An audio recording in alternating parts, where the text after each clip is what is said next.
But nepano mbodiwawo bakuku zvitori right so 24/7 uri mumukuku hazvizobi. Taura hako because uona chirova 31 days dzese dziri kumapuranga cha hazvori saka kwambochila pamwe amboti kusha mind waize unotomboriuramba uri location ukusira mabasa akachila zikanongodiwa shamwari kanongodiwa waize feel ka breeze but babe wait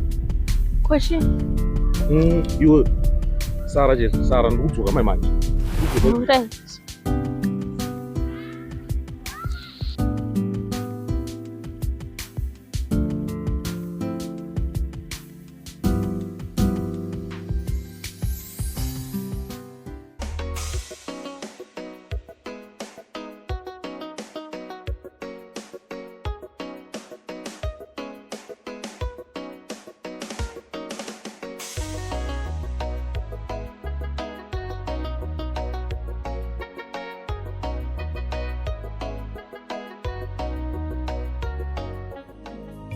Kwenda kunonoka kutoka naye ndaenda pashopu sha pasvika pakazara we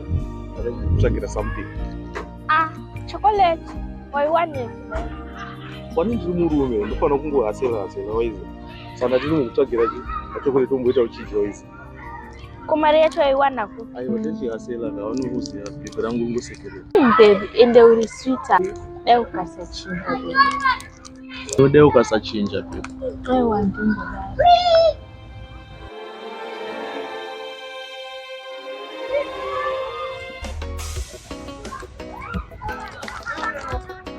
apa bebika kuona ndandichigai kuti kana zvinhu zvikafamba bhongo ndikudireka kasmall business ndiwane extra income kuti mari yacho tichishanda kuishoma saka at least ukaita something zvinoita sei handivadai halo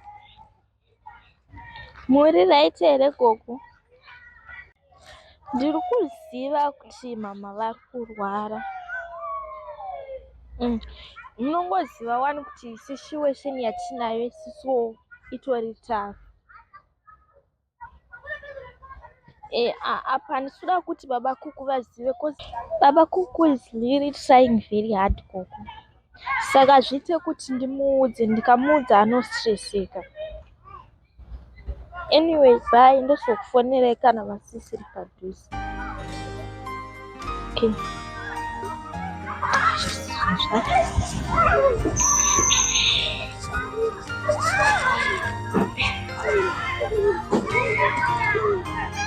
bakuko ndibobao ngavakufona vangazviza nyaya yekumba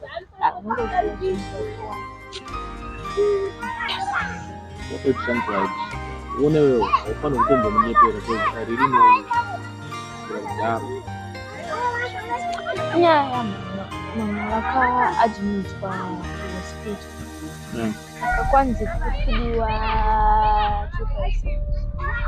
2,000 rands yes 2,000 US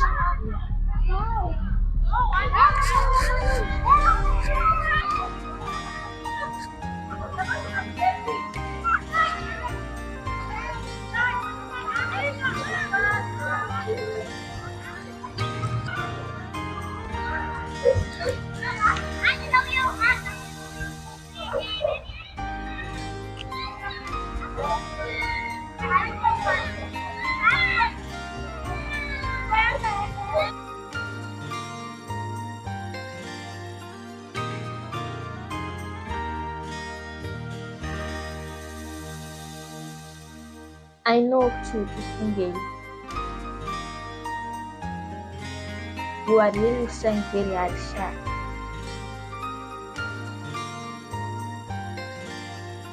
And you not change.